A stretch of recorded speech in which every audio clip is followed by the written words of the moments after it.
మంచిదండి. ఈరోజు దేవుని కృప వల్ల మనందరం సజీవంగా ఉండి ఆయన వాక్యాన్ని బైబిల్ గ్రంథంలో ఉన్న విషయాలను ధ్యానం చేసే అవకాశాన్ని దేవుడు మనకిచ్చాడు. దాన్ని బట్టి మనం ప్రభువుని ఎంతగానో స్తుతించాలి.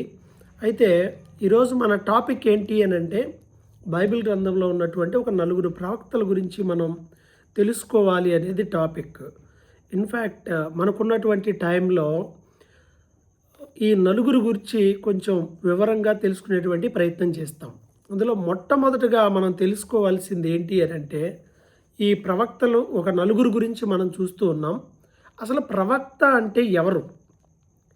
ప్రవక్త అంటే ఎవరు? ప్రవక్త ఏం చేస్తాడు? లేదా ప్రవక్త యొక్క పరిచర్య ఏంటి అనే విషయాన్ని మనం చూస్తే క్రొత్త నిబంధనలో చాలామందికి తెలిసిన మాట కాబట్టి జస్ట్ నేను మాట జ్ఞాపకం చేస్తున్నాను. క్రొత్త నిబంధన గ్రంథంలో మనకి పరిచర్య గురించినటువంటి ఒక 5 ఫింగర్స్ మినిస్ట్రీ అనేది మనకి చూపించబడింది. సంఘ క్షేమాభివృద్ధి కోసం దేవుడు కొంతమందిని ఏర్పాటు చేశాడు. అందులో ఎవరెవరు ఉన్నారు అని అంటే అపోస్తులు ఉన్నారు, దాంట్లో సంఘ కాపరులు ఉన్నారు, దాంట్లో స్వార్థికులు ఉన్నారు, అందులో ప్రవక్తలు ఉన్నారు, అలాగే ఉపదేశకులు కూడా ఉన్నారు.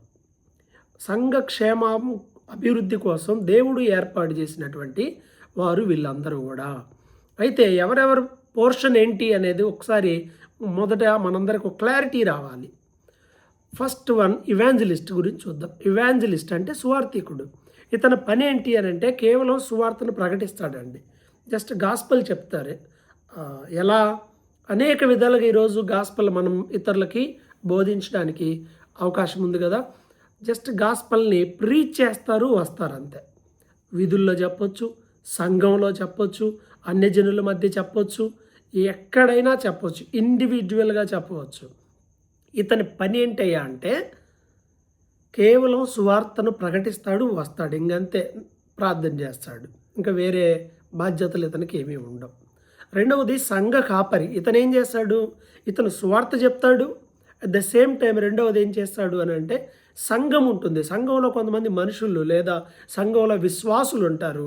వీరందరినీ ప్రభు యొక్క మార్గంలో నడిపిస్తూ ఉంటాడు. కాపరి, ఒక గొర్రెల కాపరి ఎలాగ తన పరిధిలో ఉన్న గొర్రెలన్నిటిని కాపాడుకుంటూ వాటిని మేపుతూ వాటిని జాగ్రత్తగా చూసుకుంటాడో అలాగే ఈ కాపరి కూడా ఏం చేస్తాడంటే ఒక సంఘంలో ఉన్నటువంటి ఈ కాపరి సంఘంలో ఉన్నటువంటి విశ్వాసుల్ని జాగ్రత్తగా పోషిస్తాడు వాక్యము చేత. వారిని బలపరుస్తుంటాడు. కష్టం వచ్చినా, నష్టం వచ్చినా, ఆత్మీయ అవసరతలు వచ్చినా, సో వాట్ ఎవర్ అన్ని విధాలుగా ఒక గొర్రెని తన కాపరి ఎంత భద్రంగా కాపాడుకుంటాడో అలాగే ఈ కాపరి కూడా సంఘంలో ఉన్నటువంటి విశ్వాసులందరినీ జాగ్రత్తగా కాపాడుకుంటూ నడిపించుకుంటూ వస్తాడు. కొన్ని కార్యక్రమాలు ఉంటాయి, మ్యాండేటరీ కార్యక్రమాలు ఉంటాయి, సంఘ కార్యక్రమాలు నిర్వహిస్తూ ఉంటాడు, వాటికి బాధ్యత వహిస్తాడు. ఓకే, ఇది రెండవది సంఘ కాపరి. కాపరి అని ఆ మాట మనకి రాయబడి ఉంటుంది. స్వార్థికుడు, కాపరి. తర్వాత మూడవది ఏంటి అని అంటే ఇన్ ఓల్డ్ టెస్టిమెంట్ పాత నిబంధన నుండి మనకు నడుస్తూ ఉంది. ఇన్ఫ్యాక్ట్ ఇది మొదటిది. అదేంటి అని అంటే ప్రవక్తలు. ఈ ప్రవక్తలు అంటే ఏంటంటే దేవుని ఉద్దేశాలను ప్రజలకు తెలియజెప్పేటువంటి వారు. జరిగిపోయిన విషయాలు మరలా తిరిగి ప్రస్తావించవచ్చు, జరగబోయే విషయాలు ముందుగానే చెప్పేటువంటి వారు. వీరు ప్రవక్తలు. దేవుని ఉద్దేశాలను ప్రజలకి లేదా వ్యక్తులకు తెలియజేసేటువంటి వారు, ద మెసెంజర్స్ అన్నమాట. వీళ్ళ పని ఏంటి? ఇదే. వీళ్ళు స్వార్థీకరణ చేయరు లేదా సంఘాలను నడిపించరు. వాళ్ళ పని ఏంటి అని అంటే జస్ట్ దేవుడు వారికి ఏదైనా బయలుపరిస్తే ఆ బయలుపరిచిన దాన్ని సదరు వ్యక్తికి లేదా సదరు సంస్థకి, అంటే మన భాషలో, లేదా సదరు రాజ్యానికి, వీళ్ళందరికీ తెలియజెప్పడం అన్నమాట. అది ఆయన డ్యూటీ. ప్రాఫిట్స్, ప్రవక్తలు. తర్వాత ఇప్పుడు స్వార్థికుడు, సంఘ కాపరి, ప్రవక్త అయిపోయారు. తర్వాత ఇక ఇద్దరు ఉన్నారు. ఎవరు? ఉపదేశకులు. ఉపదేశకులు ఏం చేస్తూ ఉంటారు? ఉపదేశం అంటే ఫర్ ఎగ్జాంపుల్ ఇప్పట్లో మన మాటలో చెప్పుకోవాలంటే స్కాలర్స్ అనమాట, బైబిల్ స్కాలర్స్. వాళ్ళు ఏం చేస్తారు? వాళ్ళు బయటకు వచ్చి ఏమీ చేయరు, లోపలే ఉంటారు. ఏం చేస్తారు అని అంటే కేవలం ఉపదేశాలు చెప్తూ ఉంటారు, బైబిల్ టీచింగ్ చేస్తారు. సంఘం ఉండదు, స్వార్థ చెయ్యరు, లేదంటే ఇంతకుముందు చెప్పిన ఇవేది వాళ్ళ దాంట్లో ఉండదు. అంటే చెయ్యరా అని అంటే చేస్తారు, చెయ్యరా అంటే చేస్తారు, చెయ్యాలంటే చేస్తారు, కానీ రెస్పాన్సిబిలిటీ ఉండదు. ఖచ్చితంగా చెయ్యాలి అనేటువంటి మాట అయితే ఏమీ ఉండదు. ఉపదేశం అన్నమాట, టీచింగ్ అనమాట. టీచర్స్ ఏం చేస్తారు? స్టూడెంట్స్కి టీచ్ చేస్తారు. సంఘాలని కట్టరు వీళ్ళు, సంఘాన్ని కట్టరు వీళ్ళు. కానీ ఏం చేస్తారు అని అంటే ఉపదేశకులు సంఘాల్లో టీచ్ చేస్తారు, కాలేజీల్లో టీచ్ చేస్తారు, ఏదైనా టీచింగ్ వేలో ఉంటారు. ఇది ఉపదేశం. తర్వాత ఇంకోటి అపోస్తులు. అందరు అపోస్తులు అంటే అందరు కాదు. ఎవరు అపోస్తులు అంటే అపోస్తులు దేవుని రాయబారులు. దేవుని యొక్క ప్రత్యక్షతను పొందుకొని ఆ రోజుల్లో క్రొత్త నిబంధన సంఘం ప్రారంభమైన తర్వాత ప్రత్యక్షంగా దేవుడు ఒక 12 మందిని సెలెక్ట్ చేసుకుని వారికి అపోస్తులు అని ఆయన పేరు పెట్టాడు. ఆ తర్వాత పౌలు గారు వచ్చాడు, ఆయన కూడా అపోస్తులుగా లెక్కించబడ్డాడు. ఆ తర్వాత తిమోతి, తర్వాత ఇంకా చాలామంది సేవకులు పరిచయం చేసిన వాళ్ళు ఉన్నారు. వారు అపోస్తులుగా సంఘం వారికి గుర్తింపించింది. అయితే ఇప్పుడు అపోస్తులు అందరూ అపోస్తుల, అందరూ ప్రవక్తల, అందరూ కాపరుల, అందరూ స్వార్థికుల, అందరూ ఉపదేశకులు అంటే కాదు. నీ పనిని బట్టి నువ్వు అది. కొంతమంది మనం చూస్తూ ఉంటాం అపోస్తులు అని పెట్టుకుంటూ ఉంటారు. అంటే దేవుని రాయబారులు అండి, దేవుని చేత పంపబడిన వారం అండి, అందుకే పెట్టుకున్నాము అని అంటారు. అలా అయితే అందరూ అపోస్తులు ఏది? దేవుని యొక్క పిలుపు పొందుకొని ముందుకు వచ్చిన అందరూ అపోస్తులే అవుతారు మరి. ఓకేనా? సో ఇస్ పర్సనల్, ఎవరు ఆ స్థాయికి అవి పెట్టుకోవడాలు ఇవన్నీ అనేది. సో ఇన్ఫ్యాక్ట్ ఇది పరిచర్య ధర్మంలో ఎఫెసీ పత్రిక 4వ అధ్యాయం 13వ వచనంలో ఈ మాట మనకు కనిపిస్తుంది. ఎఫెసీ 4:13లో కనిపిస్తుంది. పరిచర్య కోసం దేవుడు ఏర్పాటు చేసుకున్న వాళ్ళు. ఆది సంఘాన్ని మనం ఒకసారి అబ్జర్వ్ చేస్తే ఆది సంఘంలో కాపరులు లేరు, ఉపదేశకులు లేరు, లేకపోతే సువార్థికులు లేరు, అపోస్తులు అసలు లేరు. ఎవరున్నారంటే ఫ్రమ్ ద బిగినింగ్ నుంచి కూడా ప్రాఫిట్స్ ఉన్నారు, అంటే ప్రవక్తలు ఉన్నారు. ప్రవక్తలు ఎవరు? స్టార్టింగ్లో మనం చూస్తే దేవుని యొక్క ఉద్దేశాలు మనుషులకు బయలుపరిచి ప్రార్థించిన వారు ఎవరున్నారు? మొదటగా మనకు ఆదికాండంలో మనం చూసుకున్నట్లయితే ఒక ప్రవక్త ఎవరైనా చెప్పగలరా? ఆదికాండంలో లేదా in the beginning from Bible అంతా చూస్తే మొదటి ప్రవక్త ఎవరు? ఎవరైనా ఒకళ్ళు బయటకు వచ్చి చెప్పవచ్చు. Up to your choice. బైబిల్లో మొదటి ప్రవక్త ఎవరు? ప్రవచించి ఉండాలి. ఎవరు? దేవుడు కాకుండా ఎవరండి? అబ్రహాము. నేను కాదంటున్నాను, ఇంకెవరన్నా? ఆగండి. నోవా గారా? మీకు చాయిస్ అయిపోయింది. మీకు కూడా వీళ్ళు ప్రవక్తలే, ఫైన్, ఓకే. ఇంకా ముందు ఇంకా ప్రవక్త ఉన్నాడు. చెప్పిన వాళ్ళు చెప్పొద్దు, ఇప్పుడు చెప్పిన వాళ్ళు చెప్పడానికి లేదు, అయిపోయింది మీ చాయిస్. ఇంకెవరైనా? అబ్రాహాముకు ముందు నోవహు ఉన్నాడు, ఫైన్. నోవహు ముందు కూడా ఇంకా ప్రవక్త ఉన్నాడు. ఎవరు ఆ ప్రవక్త? ఎలీషా గారు ఎక్కడో రాజుల్లో వస్తాడు సిస్టర్. Thank you. ఆయన కూడా ప్రవక్తే, కానీ ఆయన ముందు కాదు. అయ్యగారు వందనాలు. హానోకు ప్రవక్త అండి, బిఫోర్ నోవా, అంటే జలప్రలయానికి ముందే ఉన్నటువంటి వ్యక్తి అనమాట. హానోకు ప్రవక్త, ప్రవచించాడు. ఆ మాట రాయటమేమో యోధా పత్రికలో ఎక్కడో ఉంటుంది, కానీ ఆయన కూడా ప్రవక్తే. So we have to recognize him as a prophet because the Bible accept that. So యూదా పత్రికలో ఉంటుంది, బట్ ఆయన ప్రవక్తే. హానోకు ముందుగానే ప్రవచించాడు అన్నది. సో నెక్స్ట్ జరగబోయే విషయాల గురించి ముందుగానే తెలియజేశారు. ప్రవక్తల గురించి మనం మాట్లాడుకుంటే మేము ఈ టాపిక్ ఎందుకు తీసుకున్నామంటే ఈ బైబిల్ స్టడీలో ప్రవక్తలు, ఇప్పుడు మన ఉద్దేశం బైబిల్లో ఉన్న 66 గ్రంథాల మీద ఒక అవగాహన కలగాలి అనేది ఇక్కడ ఈ బైబిల్ క్లాసెస్ యొక్క ముఖ్య ఉద్దేశం. అయితే దీనిలో భాగంగా మనం ఎక్కడి దాకా వచ్చాము? దినవృత్తాంతాల వరకు వచ్చేసాం, అయిపోయింది. తర్వాత ఇవన్నీ ధ్యానం చేసేటప్పుడు ఇవన్నీ ఒక రైట్ ఆర్డర్లో లేవు. ఐ మీన్ కాలాన్ని బట్టి రాయలేదు ఇవి. వీటిని వాటి రూపాన్ని బట్టి రాశారంటే చరిత్ర గ్రంథాలన్నీ ఒక చోట, కావ్య గ్రంథాలన్నీ ఒక చోట, పెద్ద ప్రవక్తలు అంటే పెద్ద చిన్న అని కాదు, కానీ ఎక్కువ ప్రవచనాలు చెప్పినటువంటి పెద్ద ప్రవక్తల బుక్స్ ఒక పక్కన, చిన్న చిన్న మాటలు కలిగినటువంటి ప్రవక్తలన్నీ ఒక పక్కన, ఇలా పెట్టాడు. సో ఈ ఆర్డర్ అనేది మిస్ అవ్వకూడదన్న ఉద్దేశంతో ప్రవక్తల గురించి మనం ధ్యానం చేద్దాం. వరుసగా అసలు బైబిల్లో ప్రాఫిట్స్ ఎవరున్నారో చూసుకుంటూ సమయాన్ని బట్టి, కాలాన్ని బట్టి ఎవరున్నారో వారి గురించి ఇన్ఫర్మేషన్ ఇవ్వడం అనేది ఇక్కడ మా ఉద్దేశం. అందుకే ఆదికాండంలో మనం చూస్తే ప్రవక్త అయినటువంటి హానోకు ఉన్నాడు. ఎక్కడున్నాడండి ఆయన? ప్రవక్త అని ఎక్కడుంది? ఆయన ఏం ప్రవచనం చెప్పారు అని అంటే ఇన్ఫ్యాక్ట్ అక్కడ ఒక పుస్తకమే ఉండింది. యూదా పత్రిక చూస్తే బైబిల్ గ్రంథంలో యూదా పత్రిక ప్రకటన గ్రంథానికి వెనకే ఉంటుంది. ఒకే ఒక అధ్యాయం ఉంది అందులో. యూదా పత్రిక ఒకే ఒక అధ్యాయం ఉంది. ఇందులో 14వ వచనం అన్నమాట. ఆదాము మొదలుకొని 7వ వాడైన హానోకు కూడా వీరిని గూర్చి ప్రవచించి ఇట్లా నేను ఆయన ప్రవచనం ఇక్కడ ఉంది. కాబట్టి ప్రియమైన వారలారా, ఇది హానోకు గ్రంథం కూడా ఉండింది సపరేట్గా.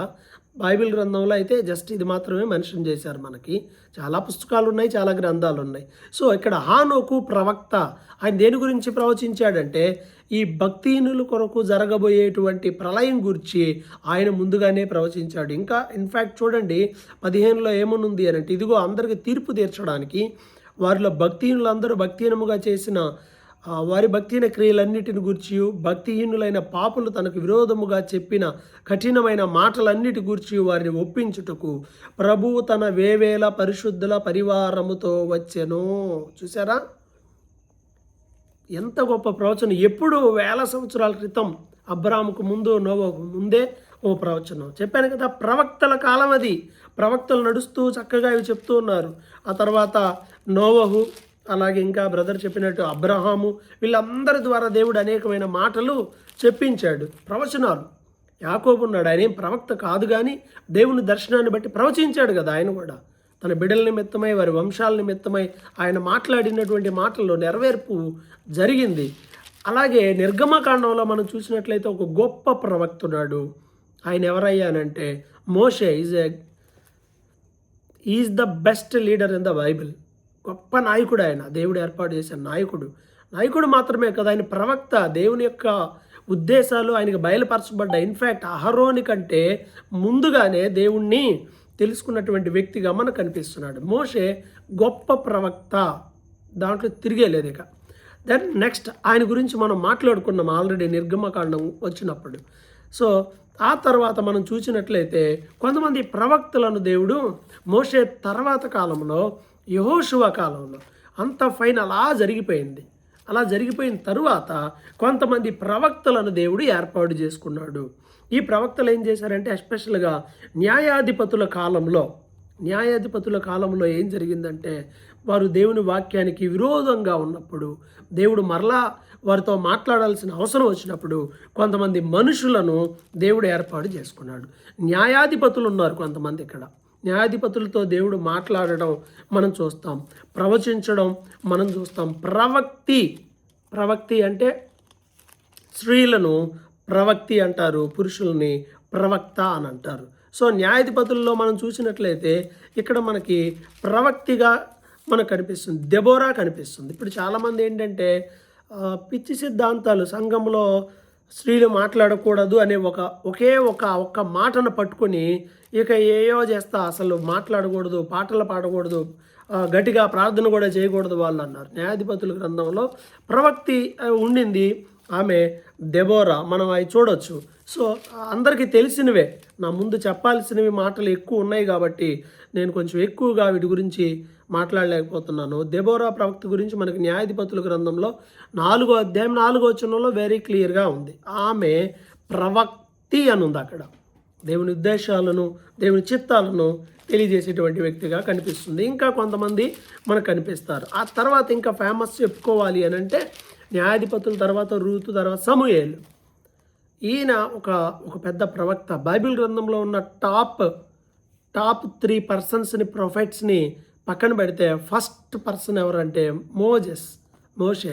సెకండ్ పర్సన్ ఎవరయ్యంటే సమూయేలు. థర్డ్ పర్సన్ ఎవరయ్యారంటే దానియేలు. ఇది నా మాట కాదు, బైబిల్ మాటే. మోషే, సమూయేలు, దానియేలు నా ఎదుట నిలబడినా సరే నేను వారిని క్షమించను, వాళ్ళకి శిక్ష పడాల్సిందే అని ఇశ్రాయేలీయులతో పలు సందర్భాల్లో దేవుడు ప్రవక్తల ద్వారా మాట్లాడిన మాట. అంటే వీళ్ళేంటంటే నోవహు గురించి కూడా ఉండింది. సో వీళ్ళంతా చాలా గొప్పవారిగా దేవుడు పరిగణించాడు. ఈ విషయాన్ని గుర్తుపెట్టుకోవాలి. సో ఈరోజు మనం మాట్లాడుకోబోతున్నటువంటి వ్యక్తి ఎవరయ్యానంటే, ఈ ఫస్ట్ మనం మాట్లాడుకోబోతున్నటువంటి ఒక వ్యక్తి ఎవరనంటే సామ్యుయేలు గురించి మనం మాట్లాడుకోబోతున్నాం. అంటే సమూయేలు. ఇశ్రాయేలీల చరిత్రలో అంటే ఇశ్రాయేలీల చరిత్ర అంటే ఎప్పటి నుండి ఐగుప్తు దేశం నుండి వాళ్ళు కనాను వచ్చిన తర్వాత ఒక స్వతంత్ర రాజ్యంలో వాళ్ళు ఉన్న తర్వాత వారికి ద బెస్ట్ థింగ్స్ని రివీల్ చేసినటువంటి వ్యక్తి ఎవరు అని అంటే సమూయేలు అని చెప్పాలి. సమూయేలు, ఈ సమూయేలు గురించి మనకు తెలియాలి అని అంటే సమూయేలు గ్రంథంలో మన మొదటి అధ్యాయంలోనే వీళ్ళ గురించి రాయబడి ఉంటుంది. ఎఫ్రాయిము మన్యంలో ఎల్కానాకు అలాగే హన్నాకు పుట్టినటువంటి వ్యక్తియే ఈ సమూయేలు అనేటువంటి విషయాన్ని మనము జాగ్రత్తగా గ్రహించాలి. ఈ శామ్యూల్ ఎక్కడి నుండి వచ్చాడు అని అంటే ఇతడు లేవి వంశానికి చెందినవాడు. మిగతా దేని నుండి వచ్చినవాడు. కొంతమంది ఎఫ్రాయిం మన్యం అని ఉంది కదా, ఎఫ్రాయిము వాడు అని చెప్పేసి అనుకుంటూ ఉంటారు. బైబిల్ ఏం చెప్తుంది అంటే 1వ దినవృత్తాంతాల గ్రంథము 6వ అధ్యాయం 33 నుండి 38 వచనాలను మనం చూస్తే మనకు కనిపిస్తుంది. అలాగే 1వ అధ్యాయం 1వ వచనంలో సమూయేలు గ్రంథంలో కూడా మనకి ఈయన గురించినటువంటి డేటా కనిపిస్తుంది. ఆ తర్వాత ఇతని చివరి న్యాయాధిపతి అలాగే ప్రవక్త, ఇశ్రాయేలీలకు చెప్పబడిన ప్రవక్తల్లో మోషే తర్వాత ఇలాంటి గొప్ప ప్రవక్త ఆ తర్వాత లేరనే చెప్పాలి. అంత గొప్ప ప్రవక్తగా ఈయన పరిగణించబడ్డాడు. తర్వాత ఈ ప్రవక్త అయిన సమూయేలు జన్మ చాలా డిఫరెంట్, చాలా గొప్పది, ఉన్నతమైనది. It's a plan of God. దేవుని యొక్క ఉద్దేశాలు లేదా దేవుని యొక్క చిత్తం అనేది చాలా పర్ఫెక్ట్గా ఇందులో డిజైన్ చేయబడింది. ఆలస్యమైంది. బిడ్డలు లేరని బాధపడుతున్న ఆ తల్లికి దేవుడిచ్చినటువంటి ఒక గొప్ప వరపుత్రుడు, నాజీరు చేయబడినవాడు కూడా. నాజీరు చేయబడ్డాడు. శామ్యూల్ నాజీరు చేయబడినటువంటి వ్యక్తి. సో నాజీర్ అంటే మీకు తెలుసు, సంసోన్ నాజీరు చేయబడిన వాడే. ఇన్ఫ్యాక్ట్ సమూయేలు నాజీరు చేయబడినటువంటి వ్యక్తిగా మనం చూస్తూ ఉన్నాం. అయితే ఆయన జన్మ ఇది ఏంటి, దేవుడు ఆమె ప్రార్థన విని అనుగ్రహించాడు. ఆమె మందిరంలో అతన్ని అప్పగించింది. చక్కగా పెరిగాడు, మందిరంలో పెరిగాడు. ఎలాంటి పరిస్థితుల్లో పెరిగాడు అంటే మందిరంలో అంతా ఎలాంటి వాళ్ళు ఉన్నారంటే ఏలీ పిల్లల మధ్య పెరిగాడు. ఏలీ పిల్లలు ఎంత దుర్మార్గులంటే పాస్టర్ల పిల్లలు అనంటే భయపడేలా చేసినటువంటి రికార్డ్ ఎవరిదయ్యానంటే వీళ్ళదే, ఈ అయ్యగారు వాళ్ళదే. ఏలీ పిల్లలు పేరుకి దేవుని సేవకుల పిల్లలు, కానీ ఎంత దౌర్భాగ్యంగా జీవించారు. మందిరానికి వచ్చేటువంటి ఆడపిల్లల్ని చెడగొట్టడం, బలులు అర్పించేటప్పుడు ఒక టైం వరకు వెయిట్ చేసి వాళ్ళకి ఇచ్చేది వాళ్ళకి ఇస్తారు. అది ఇచ్చేదాకా ఆగకుండా వెళ్ళి అది ఉడికినా ఉడకపోయినా పచ్చిది కూడా తీసుకొని వెళ్ళి ఇష్టానుసారంగా లాక్కోవడం, ఇలాంటి నిత్యమైన పనులు చేశారు. దేవునికి కోపం వచ్చింది. దేవుడు వారిని చంపదలిచాడు, వాళ్ళు చంపేశాడు. ఇంకా అంతే. ఇలాంటి దుర్మార్గులైనటువంటి వారి మధ్యలో ఏలీ దగ్గర ఉండి మందిరంలో ఉండి దేవుని స్వరాన్ని విన్నవాడు. దేవుడు పేరు పెట్టి పిలిచినటువంటి ఒక గొప్ప ప్రవక్త సమూయేలు అని మరలా దేవుడు ఆయనతో మాట్లాడి ఆయన్ని పిలిచాడు. ఎప్పుడు అనంటే బాలుడుగా ఉన్నప్పుడే, చిన్నప్పుడే, అసలు కనీసం ఎవరు పిలిచారో తెలియనటువంటి అమాయకమైన వయస్సులోనే దేవుని యొక్క స్వరాన్ని విన్నటువంటి ఒక గొప్ప వ్యక్తి సమూయేలు అని చెప్పవచ్చు. ఈయన స్టోరీ అంతా మనకు సమూయేలు గ్రంథం, మొదటి సమూయేలు గ్రంథంలో కనిపిస్తుంది. వాళ్ళ అమ్మ తీసుకొచ్చి మందిరంలో అప్పగించింది. మందిరంలో పెరిగాడు, దేవుని స్వరాన్ని విన్నాడు, ఏలీ దగ్గర పరిచర్య చేశాడు. ఈరోజు పిల్లలు గొప్పవాళ్ళు అవ్వాలనుకుంటున్నారు, కానీ మందిరానికి ఎప్పుడు వస్తారు? ఆదివారం తప్ప ఇంకా అడ్రస్సే ఉండరు. ఎలా అవుతారు? పరిచర్యలో గొప్పవాళ్ళు అవ్వాలంటే ఎక్కడికి వెళ్ళి బైబిల్ ట్రైనింగ్ చేసి వచ్చి కావాల్సినంత నాలెడ్జ్ సంపాదించి నేను కూడా పాస్టర్నే అని అంటే రైట్, ఓకే, ఫైన్, నువ్వు నేర్చుకున్నది మంచిదే, గొప్పదే కావచ్చు. నీ దగ్గర ఉండాల్సింది ఏంటంటే శిష్యత్వం, పరిచర్య ఉండాలి. సంఘంలో లోబడి నేర్చుకోవాల్సినవి కొన్ని ఉంటాయి, అవి నేర్చుకోవాలి. జ్ఞానం ఉప్పొంగ చేస్తుంది. నువ్వు నాలెడ్జ్ నేర్చుకుంటే నువ్వు ఉప్పొంగుతావు తప్ప నీకు పరిచర్య లేకపోతే నీకేం తెలియదు. సేవకుల దగ్గర నేర్చుకోవాలి. నువ్వు నేర్చుకున్నా సరే సేవకుల దగ్గర పరిచర్య చేస్తూ నువ్వు చేయాల్సింది కూడా చేయాలి. అట్ ద సేమ్ టైం అక్కడికి వెళ్ళొద్దు అనేది నా ఉద్దేశం కాదు. వెళ్ళాలి, నేర్చుకోవాలి, తప్పేం లేదు. కానీ సంఘంలో ఉన్నటువంటి అనుభవాలు, సంఘ పరిచర్య వేరు, ట్రైనింగ్ కొన్ని వేరు. ఇప్పుడు కొన్ని సంఘాల్లో ట్రైనింగ్లో అవి ఇవి అన్నీ ఇస్తున్నారు, పరిచర్య ఇస్తున్నారు, అట్ ద సేమ్ టైం ఇవి కూడా ఇస్తున్నారు. గుడ్, అలాంటి వాళ్ళు గొప్పవారుగా ఉంటారు, అందులో ఏ విధమైనటువంటి డౌట్ లేదు. అండ్ దెన్ తర్వాత మనం చూసుకున్నట్లయితే ఒకటి కనిపిస్తుంది. అది ఏంటి అంటే ఈ సమూయేలుని దేవుడే ప్రవక్తగా అభిషేకించాడు. ఎవరున్నారు? ఆయన ప్రవక్తగా దేవుడే చేశాడు. ఎందుకంటే ఆయన చెప్పిన మాటలన్నీ జరిగినాయి. ప్రవక్త అంటే ఊరికేవో 4 మాటలు చెప్పడం కాదు, చెబితే జరగాలంతే. ఈ మధ్య చాలామంది ప్రవచిస్తూ ఉన్నారు, చెప్పనా? చాలా పెద్ద పెద్ద కామెడీ ప్రాఫిట్స్ ఉన్నారు, కానీ వాళ్ళ పెద్ద పెద్ద సేవకులుగా ఈరోజు కూడా పరిగణింపబడుతూ ఉన్నారు. ఎగతాళి తప్ప ఏముండదు, దేవుని నామానికి అవమానకరంగా ఉండడం తప్ప ఏమీ ఉండనటువంటి పరిస్థితులండి. చాలా అంటే చాలా దుమారం లేపుతుంటాయి. ఏంటి నీ ప్రవచనం? పనికిమాలిన మాటలన్నీ చెప్పి ప్రవచనాలు అని చెప్తారు, పిచ్చి మాటలు చెప్పి ప్రవచనాలు అని చెప్తారు. ఇప్పుడు ఈ గ్రూప్లో ఇప్పుడు మనం వాక్యం వింటున్న వారు ఉన్నారు, గ్రూప్లో ఉన్నారు, చాలామంది నిరుద్యోగంతో బాధపడుతున్నారు. దేవుడు మీకు ఉద్యోగాలు ఇవ్వబోతున్నాడు, కొట్టండి చప్పట్లో. బగలు కొట్టేవాళ్ళు లేకపోతే సరే. వీళ్ళకి కూడా బుద్ధి లేదు, బాధుడు. దేనికి? ఎవడు చెప్పాడు? ఎవరికి వచ్చిద్ది? ఎప్పుడు వచ్చిద్ది? దేంట్లో వచ్చిద్ది? చెప్పగలరా? ఏం లేదు. ఇప్పుడు 20 మంది, 30 మందో, 50 మందో గ్రూపులో ఉంటే అక్కడ నిరుద్యోగులు ఉంటారు, బాధపడే వాళ్ళు ఉంటారు, కుటుంబ సమస్యలు కలిగిన వాళ్ళు ఉంటారు, కన్నీరు ఉన్న వాళ్ళు ఉంటారు. ఇప్పుడు సేవకుల మధ్యలో కూడా నువ్వు బాధపడుతున్నావా, దేవుడిని బాధ తీరుస్తాడు, నేను ప్రవచిస్తున్నానంటే ప్రతి సేవకుడు కూడా ఓకే నా గురించే అని కూడా అనుకుంటాడు. ఎందుకంటే ప్రతి ఒక్కరికి దుఃఖం ఉంటుంది, బాధ ఉంటుంది, అవసరత ఉంటుంది, ఆర్థిక ఇబ్బంది ఉంటుంది, ఇవన్నీ ఉంటాయి. ఐడెంటిఫై అనేది చాలా సర్టనిటీ అనమాట, ఖచ్చితత్వం ఉండాలి నీ ప్రవచనంలో. వీళ్ళు చెప్పాడు 2 చెవులు గింగురుమనే కీడు రాబోతుంది అని ఏలీకి సమూయేలు ద్వారా దేవుడు చెప్పాడు. నువ్వు నీ పిల్లల్ని ఎక్కువ చూస్తున్నావు నాకన్నా, వాళ్ళు తప్పు చేసినా సరే నువ్వు ఏ మాత్రం పట్టించుకోవడం లేదు అని చెప్పి చాలా. అభిషేక్ నీది మ్యూట్ చేయాలి, బాగా డిస్టర్బెన్స్ అవుతుంది. ఓకే, సో మనం చేయాల్సింది ఏంటి? ప్రవచనాలను గుర్తించాలి, ప్రవక్తలను గుర్తించాలి.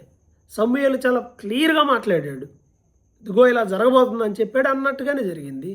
అది ప్రవచనం అంటే. ఊరకే చెప్పి మన మధ్యలో ఇప్పుడు మన గ్రూప్లో పలాని శామ్యుల్ ఉన్నాడు అంటే గ్రూప్లో శామ్యుల్ ఉంటాడు, ఓ చోటుకి వెళ్తే ఆ గ్రూప్లో ఒక మరియా ఉంటుంది, ఓ మార్త ఎక్కడో ఉంటుంది, ఏయో పేర్లు కొన్ని అనుకుని ఇవన్నీ కాదు, డూప్లికేట్ ఇష్యూస్ కాదు. ఒరిజినల్ ఏంటంటే చాలా క్లియర్గా ఉంటుంది, ప్రవచనం స్పష్టంగా ఉంటుంది, చాలా క్లియర్గా చెప్తాడు. గుడ్డి ప్రవచనాలు, దొంగ ప్రవచనాలు, పిచ్చి మాటలు నమ్మొద్దు. దేవుడు నిన్ను వాడుకుంటాడు, ఆయన చెప్పాడండి నన్ను దేవుడు వాడుకుంటానండి. దేవుడు నీకు చెప్తాడు, చాలా క్లియర్గా చెప్తాడు. చెప్తాడు లేవని అంటలేదు, కానీ చాలా క్లియర్గా చెప్తాడు. అనవసరమైనవి, వ్యర్థమైనవి నమ్మకూడదు. బట్ శామ్యుల్ ఏం చెప్తే జరిగినాయి అందరికి కూడా స్థిరమైపోయింది. దేవుడు సమూయేలుని ప్రవక్త అని వాళ్ళందరూ కూడా డిసైడ్ అయిపోయారు. ఎందుకంటే ఆయన ఏం చెబితే అది జరగడం ప్రారంభించింది. ఇది అక్కడ విషయం.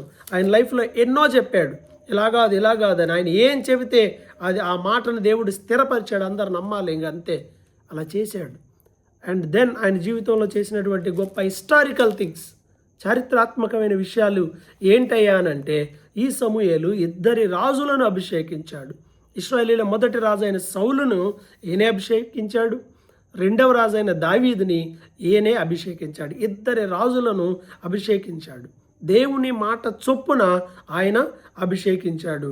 అలాగే మనం గమనించినట్లయితే మోషే తర్వాత ఉన్నటువంటి గొప్ప ప్రవక్తల్లో ఆల్రెడీ చెప్పాను, ఈయన ఒక గొప్ప ప్రవక్త అని. ఈయన కేవలం ప్రవక్త మాత్రమే కాదు, న్యాయాధిపతి, ప్రవక్త, యాజకుడు కూడా, అన్నీ అనమాట. ఈయనలో అన్నీ ఉన్నాయి. ఈయన యాజకత్వం కూడా చేశాడు. తర్వాత ఈయన మనం గ్రహించాల్సినటువంటి విషయం ఏంటి అని అంటే, సమూయేలు ద్వారా దేవుడు తన ఉద్దేశాన్ని తెలియజెప్పినప్పుడు సౌలు అవిధేయుడయ్యాడు, శపించబడ్డాడు. 2వసారి చెప్తాడు మరలా అమాలేకీల విషయంలో ఎలా చేయాలని, మరలా చేయలేదు సౌలు, అవిధేయుడయ్యాడు, శాపం వచ్చింది. ప్రవచనం అంటే ఎగ్జాక్ట్గా ఇలా ఉండాలి. ఎప్పుడో అమాలేకీయులకు జరిగిన సంఘటనని జ్ఞాపకం చేసి సమూయేలు ద్వారా దేవుడు చేశాడు. సమూయేలు మాట అంటే ప్రవక్త మాట ఇస్ ఫైనల్, అంతే జరిగిపోయింది. 2 రాజులను అభిషేకించాడు, 2 రాజులను గైడ్ చేశాడు రాజ్యంలో వాళ్ళు ఎలా ఉండాలి అని. ఇంకా బైబిల్ చెప్తుంది సమూయేలు రాజ్యపాలన గ్రంథం ఒకటి ఉంటుంది కదా, ఆ గ్రంథాన్ని ఇచ్చాడు. వాస్తవంగా రాజు కావాలని వాళ్ళు కోరుకున్నప్పుడు చెప్తాడు కదా, వద్దు మీకు రాజు వద్దు, మంచి చెప్పిన వినలా. ప్రవక్త మాట వినకపోతే ఎవడైనా సరే ఎగిరిపోవడమే, చేసేది ఏమీ లేదు. దేవుడు కాదు అసలు ముందు శామ్యులే చెప్తాడు, మీరు రాజు కావాలని కోరుకుంటున్నారు, తప్పు, వద్దు అని చెప్పాడు. దేవుడు కూడా బాధపడ్డాడు. అంటే దేవుని ఉద్దేశాలని చాలా స్పష్టంగా గ్రహించి దేవుని ఉద్దేశాలని చాలా స్పష్టంగా ప్రజలకి తెలియజెప్పినటువంటి వాడే సమూయేలు ప్రవక్త. అంత మాత్రమే కాదు, సమూయేలు ఎంతో యోగ్యుడు, తన ప్రవర్తన అంతటిలో తన ప్రవర్తన అంతట్లో చాలా యోగ్యముగా ఉన్నవాడు. 1 సమూయేలు గ్రంథం 12వ అధ్యాయంలో అంటాడు కదా, ఇదిగో నేను తల నరిసిన ముసలివాడిని అయిపోయాను, నా పిల్లలు మీ మధ్యలో ఉన్నారు. ఎవరి ఎద్దునైనా ఎవరి గార్ధబం అంటే గాడిదనైనా నేను తీసుకున్నానా, ఎవరికైనా అన్యాయం చేశానా, ఎవరినైనా బాధ పెట్టానా, నాకు తెలియకుండా న్యాయాన్ని మరుగు చేశానా, ఎవరి దగ్గర లంచం తీసుకున్నానా, అలా తీసుకుంటే కమాని ఎవరైనా రండి వచ్చి నా మీద సాక్ష్యం చెప్పండి. అలా చెప్తే నేను మీ ఎదుట దాన్ని మరలా ఇస్తాను, నేను మరలా ఇస్తాను. ఓపెన్గా చెప్పాడు. ఈరోజు ప్రవక్తలంటే దండుకోవడమే, నేను ప్రవచిస్తాను. సోది చెప్పుకోండి అలాంటి వాళ్ళు, లేదా అలాంటి వాళ్ళు సోది చెప్పించుకునే వాళ్ళ దగ్గరికి వెళ్ళండి. ఇలాంటి గట్టి మాట అంటున్నానని మీరేం ఫీల్ అవ్వద్దు, ఇది నిజమే అనాలి కూడా. మా గేద పోయిందండి, ప్రార్థన చేసి చెబుతారా? మా వాడు ఏమవుతాడో ప్రార్థన చేసి చెప్పండి, ప్రార్థన చేసి చెప్పండి. పస్తీకి చెప్పించుకున్నావా, కోడిగుడ్డు పస్తీయా, లేకపోతే ఇది ఏమన్నా సోదా? దేవుని ప్లాన్ ఉంటే చెప్తాడు, నువ్వేం కంగారు పడాల్సిన అవసరంలా. కొంతమందికి ఇవి కావాలి, మాకు చెప్పండి ప్రార్థన చేసి. ఏం చెప్పేది? ఇలాంటివి చెప్పే స్త్రీలు కొంతమంది తయారయ్యారు. ఓ దేవుడు నాకు చెప్పాడండి. ఏం చెప్పాడు? మోసం, మనుషుల్ని మోసం, డబ్బు డబ్బు డబ్బు. ఇదిగో నాకు దేవుడు చెప్పాడు, ఎంత డబ్బులు ఇవ్వమన్నాడు, ఇన్ని వారాలు ప్రార్థన పెట్టమన్నాడు, అన్ని వారాలు. నాకు చెప్పండి అలాంటి వాళ్ళు ఉంటే, నేను పెడతా 10 కాదు 20 వారాలు పెడతాను, చూద్దాం. దొంగ మాటలు చెప్పేవాళ్ళు అంటే మంచి వాళ్ళు కూడా ఉన్నారు, వాళ్ళని నేనేమన్నా ఫైన్. దొంగలు ఎక్కువైపోయారు. ముసుగు చేసే అబద్ధ ప్రవక్తల పేరున అనేక మంది ఈరోజు స్త్రీలు బయలుదేరారు చాలామంది. అంటే స్త్రీ ప్రవక్త లేదా అని నేను అనట్లేదు, ఉన్నారు, కానీ మాయ మాటలు చెప్పేవాళ్ళు అయ్యారు. రక్షణ పక్కన పెట్టి, మారు మనసు పక్కన పెట్టి, ఉద్యోగాలు, వ్యాపారాలు అవి దీవేస్తాడు, ఇవి దీవేస్తాడు, నాకు ఇంత డబ్బులు ఇవ్వు, తోలు తీస్తాడు ఒకరోజు అలాంటి ముసుగు చేసే స్త్రీలకి అని హెచ్కేల్ ఆ మాట కూడా చెప్తున్నాడు. దొంగలు ఎక్కువ అవుతున్నారు, జాగ్రత్త. దొంగ ప్రవక్తలు ఎక్కువ అవుతున్నారు, జాగ్రత్త. సమూయేలు చూడండి ఏమన్నాడంటావు, ఎవ్వని ఎద్దునైనా గాడిదనైనా నేను తీసుకున్నానా, లంచం తీసుకొని ఎవరికైనా న్యాయం తప్పు చెప్పానా, ఎవరిది ఏదైనా తీసుకున్నానా నాకు చెప్పండి అని అంటున్నాడు. హానెస్ట్గా సర్వీస్ చేశాడు దేవుని సన్నిధిలో. అందుకే నీతిమంతుడిగా గొప్ప ప్రవక్తగా ఆయన మిగలటం మనం చూస్తూ ఉన్నాం. అతడు వృద్ధాప్యంలోనికి వచ్చిన తర్వాత ఈ సౌలు విషయమై చాలా బాధపడ్డాడు.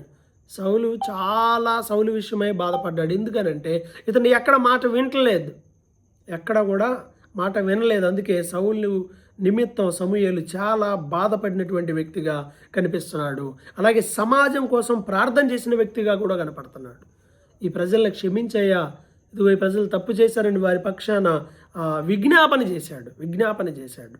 ఎలా మోషే ఎలా అయితే అడ్డుపడి ప్రార్థన చేశాడో ఇశ్రాయేలీయుల నిమిత్తమై, అలాగే సమూయేలు కూడా ఏం చేశాడయ్యానంటే అడ్డుపడి ప్రార్థన చేసినట్టుగా మనం చూస్తూ ఉన్నాం. నేను మీకోసం ప్రార్థన చేస్తాను, మీది ఇది కాదు అని ఇంకా చెప్తాడు. మీరు దేవుని ఆజ్ఞలను విడిచిపెట్టకుండా ఉంటే మీకు మేలు జరుగుతుందని 1 సమూయేలు 12:14 చెప్తా ఉంటాడు. మీకోసం నేను ప్రార్థన చేస్తాను, నా మట్టుకు నేనని చెప్తాడు 12:23. ఇది ప్రవక్త అయిన సమూయేలు మాట విన్నంతకాలం రాజ్యం బాగుంది, విన్నంతకాలం పోయింది. దావీదు అభిషేకం నిమిత్తం కూడా సమూయేలు దావీదు వాళ్ళ ఇంటికి వెళ్ళి, షే వాళ్ళ ఇంటికి వెళ్ళి చక్కగా ఆయన అభిషేకిస్తూ ఉంటాడు. దావీదు కొంత గైడెన్స్ ఇచ్చాడు. అయితే సమూయేలు మరణించిన తర్వాత ఇంకో ప్రవక్త వచ్చాడు, ఇది శామ్యూయల్. ఈ సమూయేలు జీవితంలో నేను మరలా జ్ఞాపకం చేస్తున్నాను. ఆయన జన్మ యోగ్యమైనది, ఒక పర్పస్ ఉంది, ఒక ప్లాన్ ఉంది. చక్కగా దేవుడు ఇచ్చాడు, వరపుత్రుడు అనమాట అన్నాకేనా. ఆయన మందిరంలో పెరిగాడు. మందిరంలో పాపము చేసేవాళ్ళు తన చుట్టూ ఉన్నా కానీ పాపం తనకు అంటకుండా కాపాడుకుని నీతిగా బ్రతికినటువంటి వాడు సమూయేలు. ఈరోజు చెడిపోవడానికి రీజన్ ఏంటంటే పక్కన వాళ్ళు, స్నేహాలు, ఫ్రెండ్స్, వాళ్ళు ఎలా ఉన్నారో మనం అలా అవుతాం ఆటోమేటిక్గా. వాళ్ళ మాటలు మనకు వస్తాయి, వాళ్ళ అలవాట్లు మనకు వస్తాయి, అన్నీ వచ్చేస్తాయి. చెడ్డవారి మధ్యలో ఉండేది అంటకుండా నీతిగా బ్రతికిన పరిశుద్ధుడు సమూయేలు, గొప్ప ప్రవక్త. సో ఇది సమూయేలు గురించినటువంటి మాటలు. తర్వాత రెండవ వ్యక్తి గురించి మనం చూడాలి అని అంటే, సమూయేలు తర్వాత మరి ఇప్పుడు రాజు అయినటువంటి సౌలు మరియు దావీదు ఇద్దరు ఉన్నారు కదా. మరి వీళ్ళని నడిపించేది ఎవరు? ప్రవక్త అయిన సమూయేలు మరణించాడు. ఇంకోటి ఏంటంటే ఆయన మరణించిన తర్వాత మనకు బైబిల్లో ఎండింగ్లో ఏమని ఉంటుంది అని అంటే, ఎండింగ్లో మనం చూసినట్లయితే 2 సమూయేలు గ్రంథం లాస్ట్లో చనిపోయిన తర్వాత అక్కడ మరి వచ్చారు కదండి.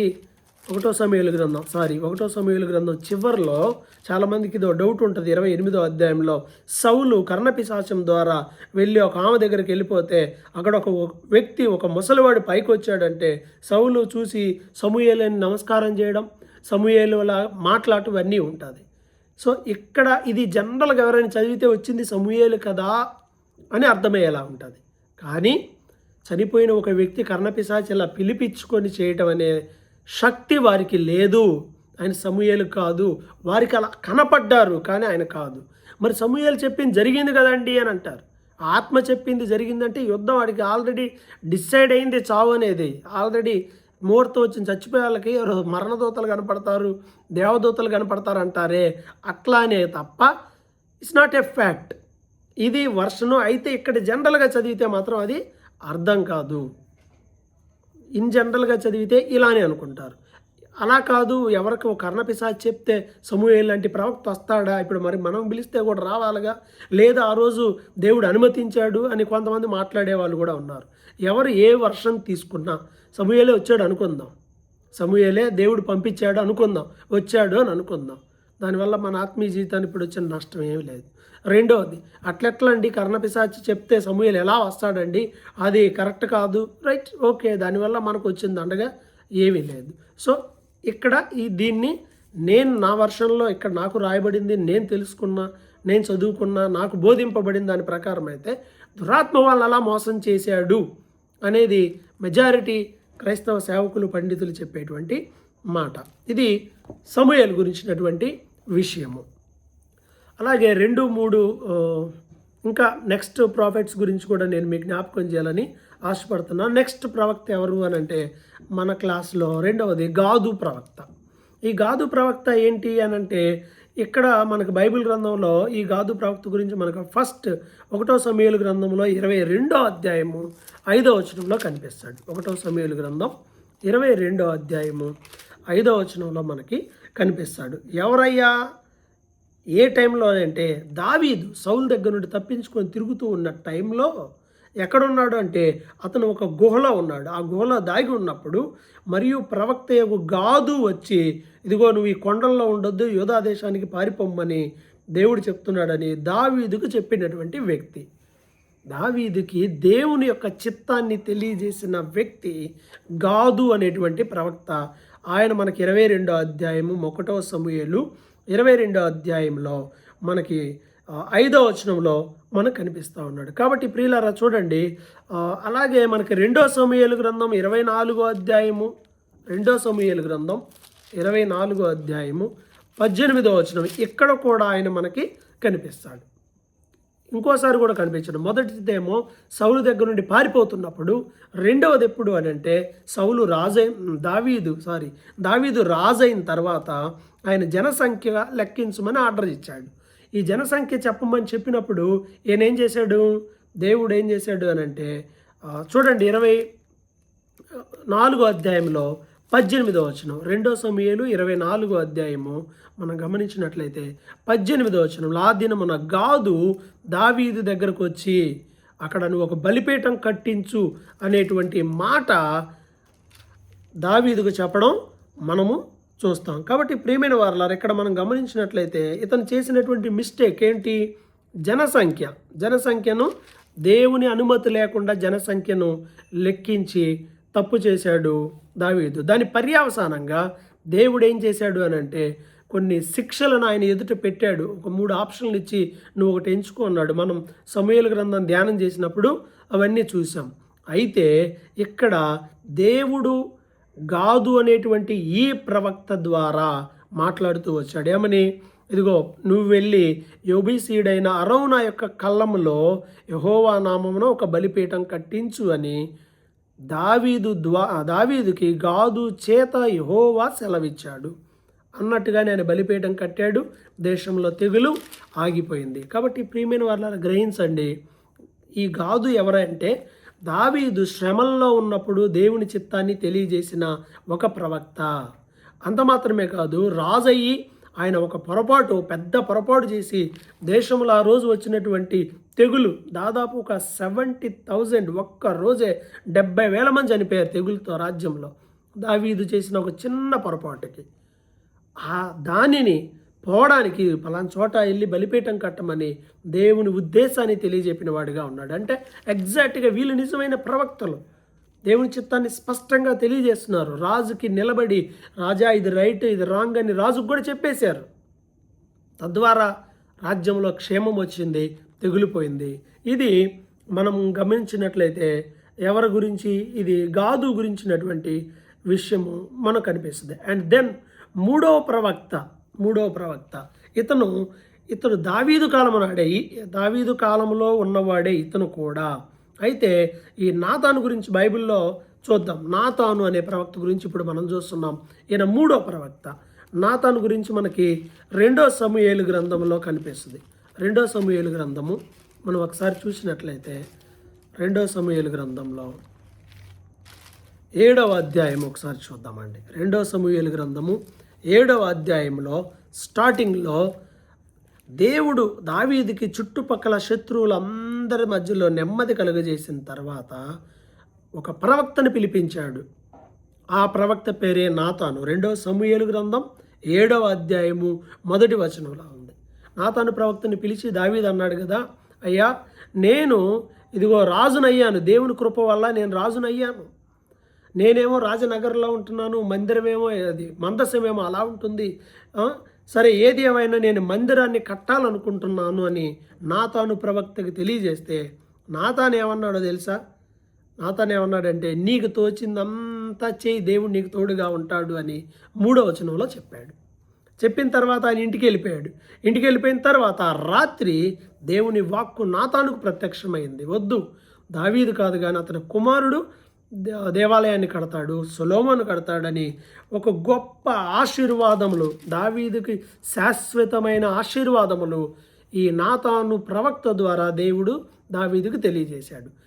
నీకు పుట్టిన కుమారుడు సొలొమోను మందిరాన్ని కడతాడని, అలాగే నీ సింహాసనం స్థిరంగా ఉంటుందని, నీ రాజ్యంలో ఎవరో ఒక రాజు ఉంటాడని, అలాగే సౌలుకి నా కృప దూరమైనట్లు నా కృప మీకు మీ పిల్లలకు దూరం చెయ్యను అని, ఈ సింహాసనాన్ని స్థిరపరుస్తాను అని చాలా క్లియర్గా నాతాను ప్రవక్త ద్వారా చెప్పాడు. నీకు సంతానం కలుగుతుంది, నువ్వు వృద్ధాప్యంలో చనిపోతావు, నీ పిల్లల్ని దేవుడు ఆశీర్వదిస్తాడు, హెచ్చిస్తాడు అని ఈ 7వ అధ్యాయం 2 సమూయేలు 7వ అధ్యాయంలో చాలా క్లియర్గా మనకు కనిపిస్తుంది. చూడండి ప్రవచనం ఇది ఎంత స్పష్టంగా కనిపిస్తుందో మనకి. చాలా స్పష్టంగా ప్రతి విషయాన్ని క్లియర్గా తెలియజేయటం మనకి కనిపిస్తుంది. ఇదే విషయం మనకి దినవృత్తాంతాల 1వ గ్రంథం 22లోను 28వ అధ్యాయంలో కూడా మనకి కనిపిస్తుంది. ఈయన నాతాను ప్రవక్త దావీదుని గైడ్ చేస్తున్నాడు. అంటే దేవుని యొక్క ఉద్దేశాన్ని దావీదు తెలియజేస్తున్నాడు. రాజుగా ఉన్నాడు ఇప్పుడు దావీదు, అరణ్యంలో ఉన్నప్పుడు కాదు, దావీదుగా ఉన్నప్పుడు.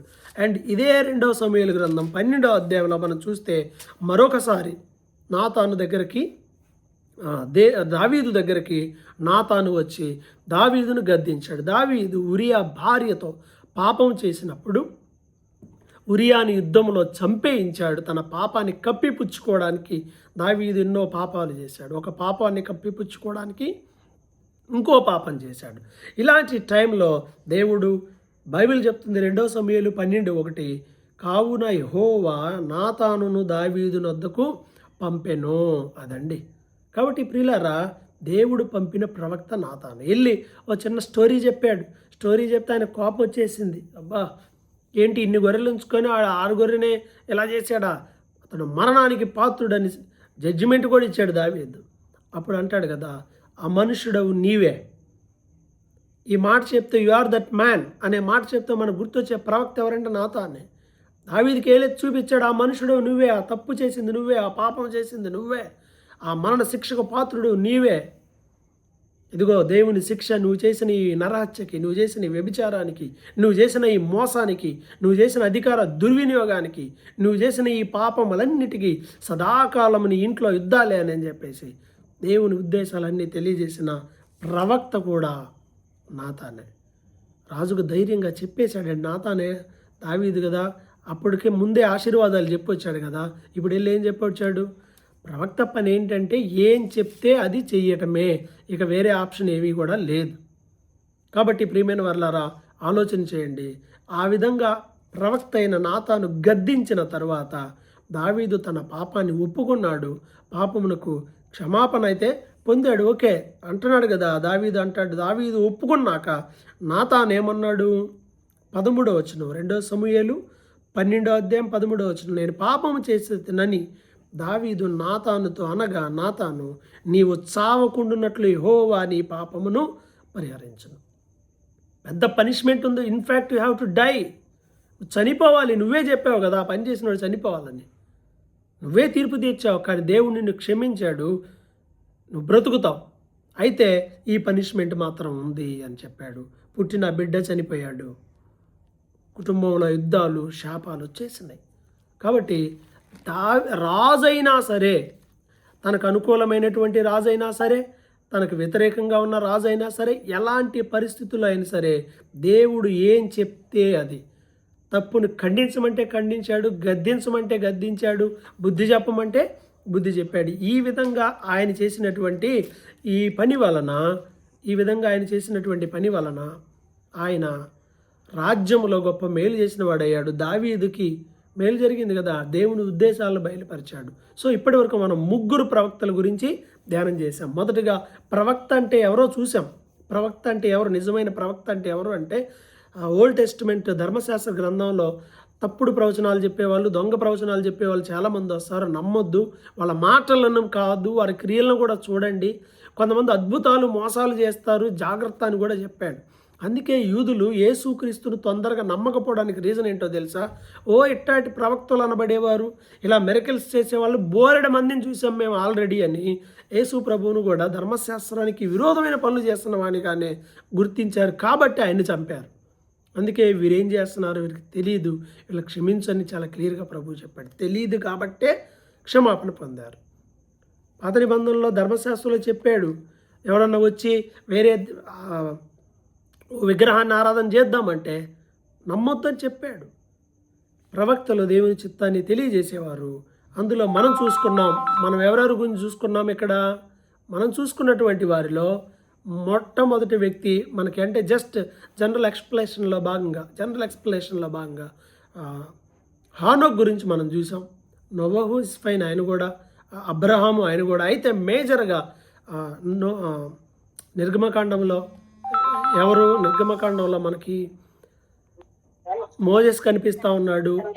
ఆ తర్వాత ఇంకా మనకి ఇంకొంతమంది కనిపిస్తూ ఉన్నారు. కాబట్టి ప్రియమైన వారలారా, ఈ ప్రవక్తలందరి గురించి మనం చూసాం. అంటే మేజర్గా ఒక టాప్ 3 గురించి చూసాం. టైం అయింది కాబట్టి నేను ఈ 3 మెంబర్స్తో ఆపుతాను. ఎలియా గురించి చెప్పాలి. ఇన్ఫ్యాక్ట్ ఏలియా, ఎలీషా ఇద్దరు గురించి నెక్స్ట్ వీక్ కంటిన్యూ చేద్దాం ప్రభు చిత్తం అయితే. సో ఈ క్రమంలో మనం నేర్చుకోవాల్సింది ఏంటంటే, ప్రవక్త ఎవరు, ప్రవక్త డ్యూటీ ఏంటి, ప్రవక్తలు ఎవరెవరు ఏం చేశారు అనే దాన్ని మనం చూసుకున్నాం.